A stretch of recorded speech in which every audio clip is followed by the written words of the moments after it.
թե ովքեր են տերերը, ում ձեռքից են ուտում ես շները, ես գիտեմ։ Ու թեև միշտ էլ կուշտ են տերերը, բայց սովից կատաղած են շները, և հիմա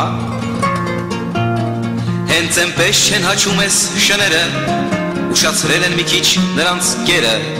ուշացրեք, կերակրեք, չէ որ դուք եք տերերը, որ հանկարծ մեզ չուտեն ես շները, կերակրեք, վայելեք ձեր համեղ պատառները, մնացորդը ուտեն թող շները, որ լռեն, թե չէ վախն այցելում է գիշերը, երբ սովից կատաղած են շները, զգուշացեք, հագեցեք շատ ամուր ձեր դռները, փողոցում թող մնան պոետները և մարդիկ, ում համար միևնույն են տերերը, և հատուկ կատաղացրած շները, միևնույն